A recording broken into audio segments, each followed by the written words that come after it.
Olá, a paz do Senhor para todos que estão nos assistindo aí pelo Facebook, também pelo YouTube. Nós estamos aqui nesse momento com uma grande responsabilidade no programa Gota de Sabedoria.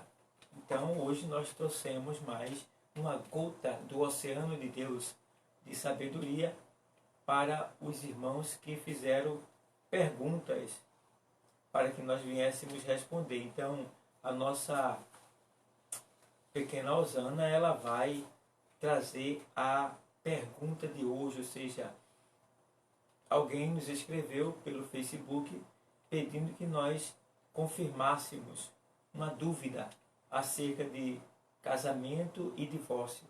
E a gente se aplicou aqui, mergulhamos no oceano de Deus, que é a Bíblia, para buscarmos uma gota de sabedoria para nós, nossos ouvintes, né, nossos telespectadores que estão nos assistindo pelo Facebook. Então, a nossa pequena Osana, ela vai ler em voz audível para vocês escutar o que escreveu o presbítero Sidney.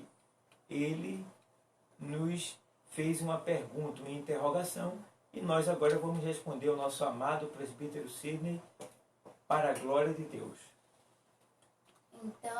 Então vamos responder agora a pergunta do presbítero Sidney Mesquita Araújo, que diz assim: o Evangelho segundo escreveu Marcos 10, 1 ao 12, trata-se sobre o divórcio.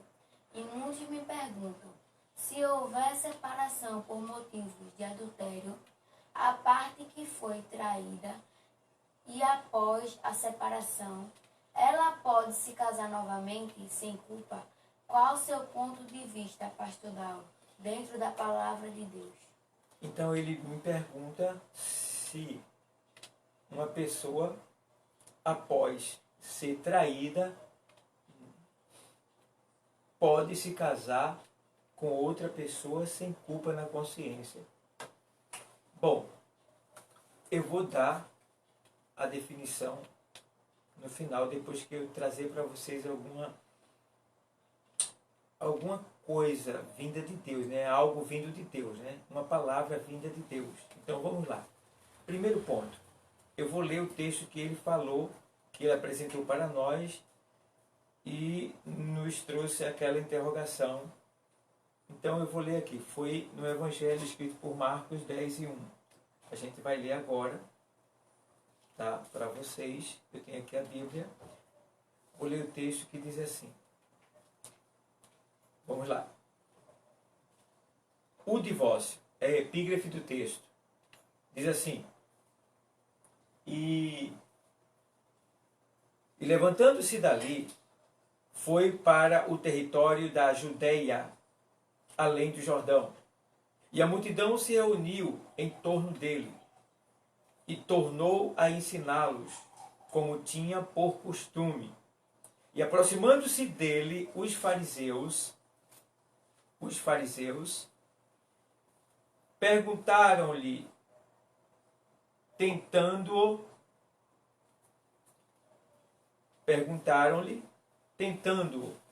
ou seja, esses fariseus sempre estavam procurando ver, tentar encontrar um erro em Jesus, mas não tinha como encontrar um erro em Jesus, porque ele é a palavra. Então eles estavam questionando a própria palavra de Deus, que é perfeita. Mas ele não se cansava, então vamos lá, né? E os fariseus estavam tentando acerca do divórcio, né? E eles perguntaram-lhe, tentando, é lícito ao homem repudiar sua mulher? Ou seja, o homem pode repudiar sua mulher? Os fariseus estavam perguntando a Jesus se eles podiam repudiar sua mulher. E o repúdio é algo que é constrangedor e torturador. Porque o repúdio não é uma separação pública, mas sim uma separação oculta, interior, dentro do lar. Então o que acontece? Eles estavam perguntando se eles podiam, vou traduzir para vocês, eu posso viver com a minha mulher, mas sem ter contato com ela. só ter ela como minha mulher para fazer o que eu preciso, né, dentro de casa. Eu posso? Então vamos lá. Mas ele respondendo disse-lhes: que vos mandou Moisés? E eles disseram: Moisés permitiu escrever carta de divórcio e repudiar. Veja bem. Então, agora, e Jesus respondendo disse-lhes: pela dureza do vosso coração vos deixou ele escrito esse mandamento. Porém, desde o princípio da criação, Deus os fez macho e fêmea. Por isso deixará o homem a seu pai e a sua mãe, e unir-se-á a sua mulher, e serão os dois uma só carne. E assim já não serão dois, mas uma só carne. Bom, aqui ele já deu uma dica para os fariseus. Não tem mais como se separar. Vocês dois são um só agora. Né? No versículo 9 ele diz: portanto, o que Deus juntou, não separe o homem. E em casa tornaram os discípulos a interrogá-lo acerca disso mesmo. E ele lhe disse: qualquer que deixar a sua mulher e casar com outra, adultera contra ela. Veja bem, qualquer que deixar a sua mulher e casar com outra, adultera contra ela. O que era que Jesus estava dizendo aqui? Que se eles fossem casados e deixassem a sua mulher e casassem com outra, eles estavam, embora casando, eles estavam no pecado de adultério. Por quê? Eles deixaram a mulher voluntariamente, por vaidade, por carnalidade. Então, isso para Deus é imperdoável. Por quê? Eles estavam fazendo com a mulher o que eles não gostariam que fosse feito com eles. Então, Jesus reprovou logo de início. E aí a gente vê que em Mateus 19:7, o Evangelho ainda, vamos ver o que diz o texto aqui. Mateus 19:7, a gente vai ler ainda um pouco sobre acerca do divórcio. Disseram-lhe eles: então, por que mandou Moisés dar-lhe carta de divórcio e repudiá-la? Então, aí agora vamos lá. Disse-lhes ele, isso é Jesus: Moisés, por causa da dureza do vosso coração, vos permitiu repudiar vossa mulher, mas ao princípio não foi assim. Jesus está sempre enfatizando o princípio de Deus. Jesus está sempre lembrando a eles que tem que ser como desde o começo, né? Mas no princípio não foi assim. Eu vos digo, é Jesus falando agora, eu vos digo, porém, que qualquer que repudiar sua mulher, não sendo por causa de prostituição, e casar com outra, comete adultério. E o que casar com a repudiada, também comete adultério. Então Jesus estava deixando bem claro que se não houvesse uma separação por motivo de prostituição, traição, e eles casassem com outra pessoa, eles estariam cometendo adultério porque não houve razão para se separar. É aí que entra as questões dos dias de hoje. Porque muitos se separam voluntariamente, simplesmente por questão de incompatibilidade de gênio. Olha aí. Passaram tanto tempo namorando e não viram essa incompatibilidade. Passaram tanto tempo namorando e não viram o comportamento do outro. Por isso que eu sempre aconselho dizendo, quando está namorando, procure saber o que ela não gosta em você. Tá? E procure dizer para ela ou para ele o que você não gosta nela ou nele. Procure dizer. Não guarde para quando depois de casar. Fale logo, para que não leve nenhuma bagagem negativa para o casamento. Então, a gente vê aqui em Mateus ainda, escrito por Mateus no 19:7, mais uma vez Jesus completando esse sermão e deixando bem claro que o homem não pode deixar a sua mulher e casar com outra se não for por questão de adultério.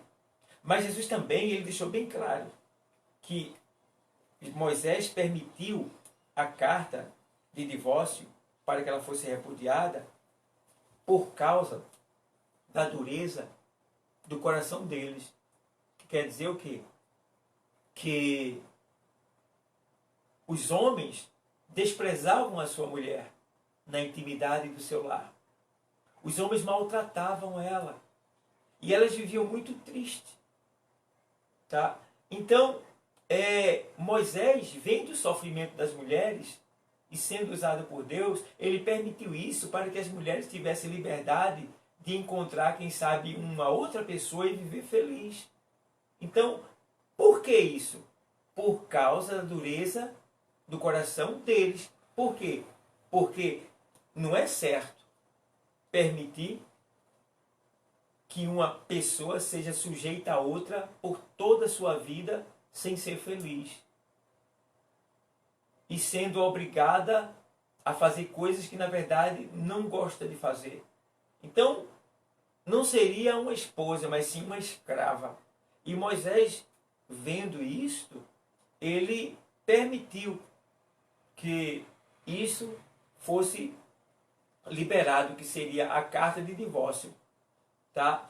Mas entenda bem que Jesus enfatizou e deixou bem claro que isso aí, de acordo com a lei de Moisés, caracteriza-se uma lei cumprida. Moisés permitiu. Só que entende bem uma coisa. Deus não vai julgar segundo a lei, mas segundo o coração. Por que se divorciou? Por que repudiou? Por que não quis mais a mulher? Por que não quis mais o marido? Deus vai julgar o seu interior, o seu coração. Por isso que cada caso é um caso. Todos os casos não são igual, ainda que tenham o mesmo final, que é divórcio, mas não são igual. Cada um teve uma razão. E é esta razão que vai ser julgada pelo tribunal de Deus, pelo próprio Deus. Então entende. Vamos estudar um pouquinho sobre a carta de Paulo aos Coríntios, no capítulo número 7. Vamos ver aqui algumas coisas que fala sobre o divórcio, né? Que fala sobre a convivência a dois. Veja bem. Primeira carta aos Coríntios, capítulo 7, versículo 1 diz assim: Ora, quanto às coisas que me escrevestes, bom seria que o homem não tocasse em mulher. Paulo não está dizendo que o homem não deve gostar de mulher e nem viver com mulher. É porque no tempo que foi escrito essa carta, o povo de Deus estava sendo perseguido, crianças estavam sendo mortas, mulheres torturadas, era uma aflição. Tá? A comunidade de Deus tinha que viver fugindo. Então, para uma pessoa casar naquele tempo, seria como se estivesse dizendo assim: eu vou procurar problema, eu vou buscar sofrimento. Então, estava no tempo de não casar. Por isso que Paulo diz: ora, quanto às coisas que me escreveste, bom seria que o homem não tocasse em mulher.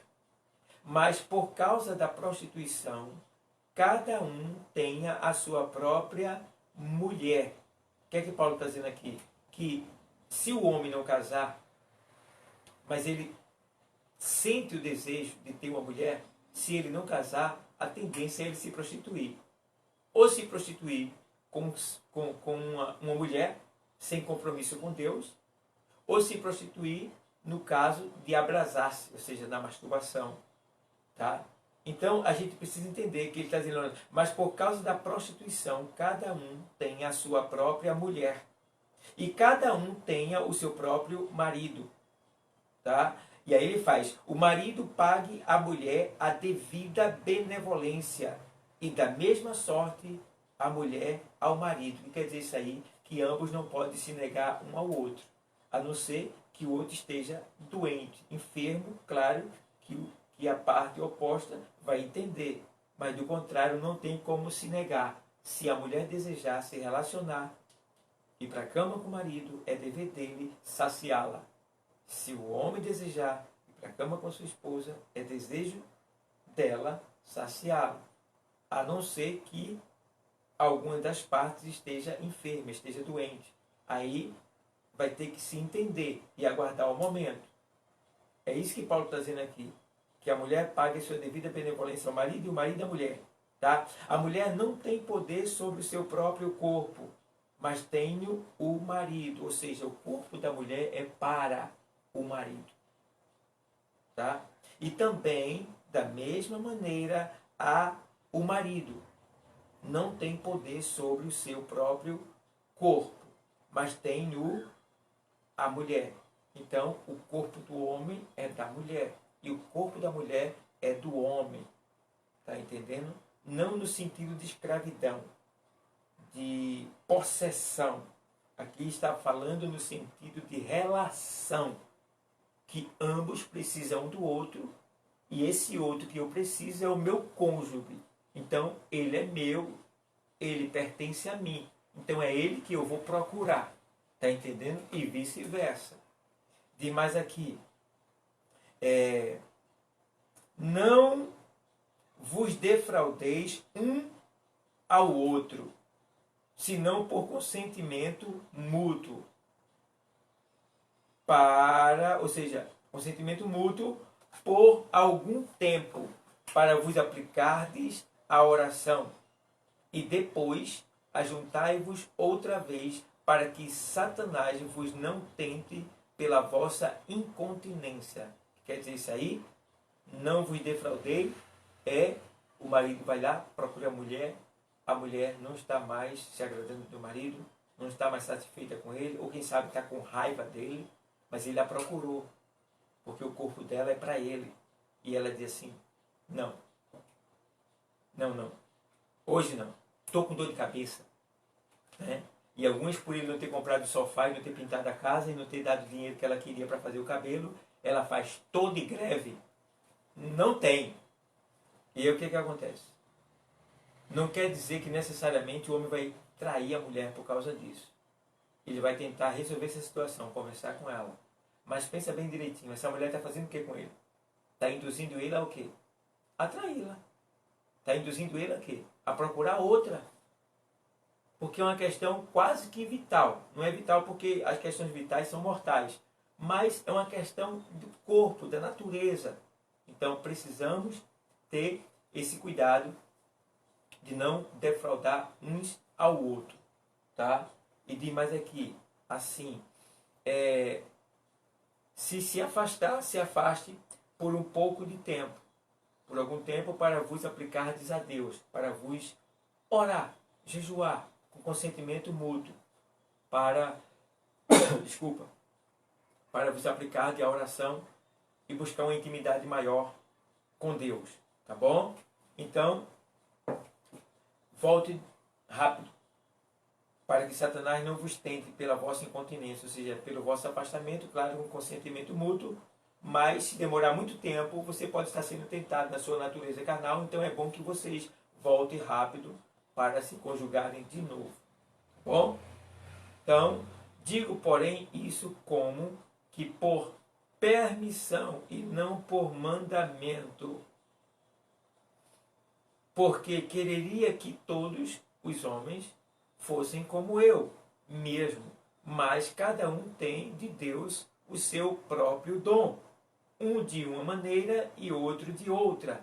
Digo, porém, aos solteiros e às viúvas, que lhes é bom se ficarem como eu, no momento, lá, naquele tempo. Ele estava solteiro, estava sem mulher, naquele momento. Tá? por causa do sofrimento que estavam sofrendo, que estavam passando naquele tempo. Os que eram casados permanecessem, os que não fossem sustentassem a barra até melhorar as coisas. Mas se não podem conter-se, casem-se, porque é melhor casar do que abrasar-se, ou seja, é melhor casar do que viver uma vida de masturbação, tá? Uma vida de prostituição. Então, é melhor casar. Tá bom? É isso que Paulo está dizendo. Todavia, aos casados mando, não eu, mas o Senhor, que a mulher, se não a parte do marido, estejam sempre em comunhão, sempre juntos, sempre de acordo. Tá? Se, porém, se apartar, que fique sem casar, ou que se reconcilie com o marido, e que o marido não deixe a mulher. Então aqui está falando no que diz respeito a separar-se. Se ela se separar, é bom que ela não case, porque ela se separou porque quis. Se ela se casar, ela vai estar cometendo adultério e prostituição. Então, ela vai estar em pecado. Então, Paulo está dizendo, é melhor entrar em acordo, conversar, perdoar e voltar a amar de novo. Eu estava analisando uma coisa que às vezes a pessoa diz assim, eu não estou mais gostando de meu marido ou minha esposa, eu não estou mais gostando deles. Mas a pessoa vai arrumar uma outra pessoa que nunca viu e vai aprender a amar aquela pessoa. Não era bom que essa pessoa que está desgostando da outra tomasse a decisão de eu vou recomeçar.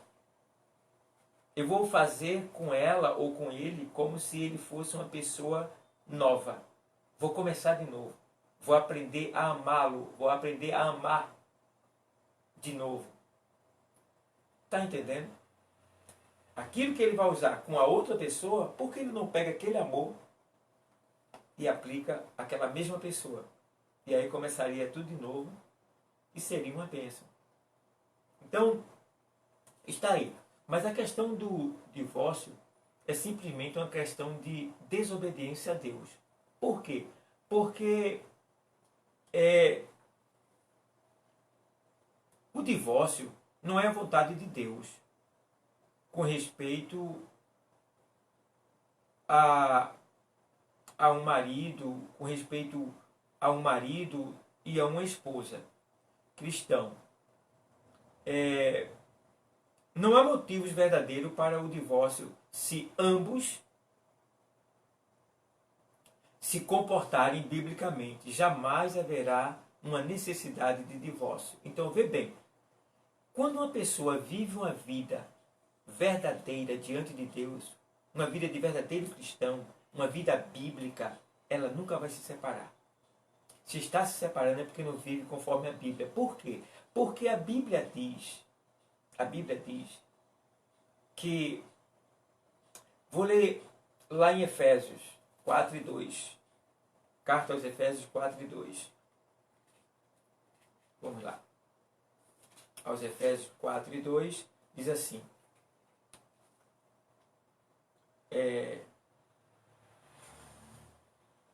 com toda humildade e mansidão, com longanimidade, suportando-vos uns aos outros em amor.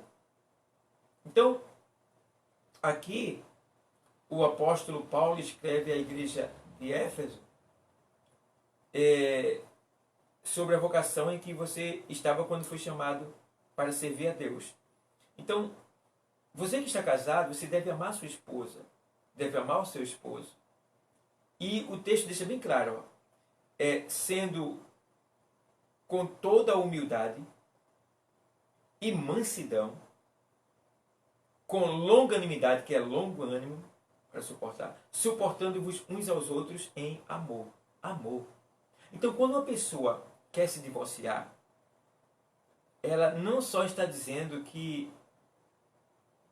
não tem amor, mas também ela está dizendo que não tem nada a ver com Deus. Por que não tem nada a ver com Deus? Veja o que diz lá, já estou terminando. 1 de João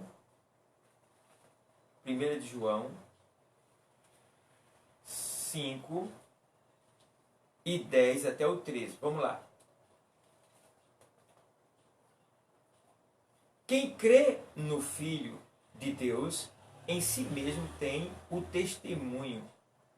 Quem em Deus não crê, mentiroso o fez, porquanto não creu no testemunho que Deus de seu Filho deu. Entenda uma coisa, a palavra crer no grego quer dizer fazer aquilo que te foi mandado. Quando a gente crê em Cristo e recebe-o como Salvador, nós temos que passar a viver segundo a sua palavra. E a palavra de Deus diz que quando se casa, os dois são um só. E a palavra de Deus diz que o homem não deve se separar da sua esposa, porque ela deixou seu pai e sua mãe e se uniu a ele. E ambos são uma só carne. Então, se ambos viverem segundo a palavra de Deus, não vai haver separação, porque quando haver algum tipo de delito, de transgressão ou de erro entre eles, vai ter o perdão que a palavra de Deus nos concede essa graça, tá? Porque a Bíblia deixa bem claro que nós devemos perdoar as ofensas dos outros, para que Deus assim perdoe as nossas. Veja lá no livro do Evangelho escrito por Mateus, capítulo número 6. Vou ler para você, vê o que diz aqui, o Evangelho escrito por Mateus na oração do Pai Nosso. Ele diz assim, ó, vou ler para você. Aqui. O Evangelho escrito por Mateus 6 e 14. Porque se perdoardes aos homens as suas ofensas, também vosso Pai Celestial vos perdoará a vós. Se, porém, não perdoardes aos homens as suas ofensas, também vosso Pai vos não perdoará as vossas ofensas. E aí, eu volto para aqui, para o texto de 1 João 5 e 10, vou ler o 11, e o testemunho é este, que Deus nos deu a vida eterna, e esta vida está em seu Filho. Quem tem o Filho tem a vida. Quem não tem o Filho de Deus não tem a vida. Estas coisas vos escrevi, para que saibais que tendes a vida eterna e para que creiais no nome do Filho de Deus. Creiais no nome do Filho de Deus, ou seja, para que faças tudo aquilo que o Filho de Deus viveu quando estava aqui na terra e que o Filho de Deus nos mandou viver depois que subiu aos céus e nos entregou o seu Evangelho. Então, amados, vou sintetizar.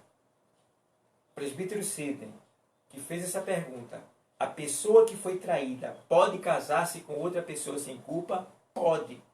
Mas também essa pessoa pode perdoar aquela outra. Pode perdoar, tem a opção. Mas Deus não a condena se ela casar-se novamente. Mas tem a opção de perdoar. Certo? Fica esses dois parâmetros. Tem a opção de perdoar, mas também está livre para casar sem culpa. Pronto. Então, a pergunta foi, pode se casar sem culpa? Pode. Deus não a condenará.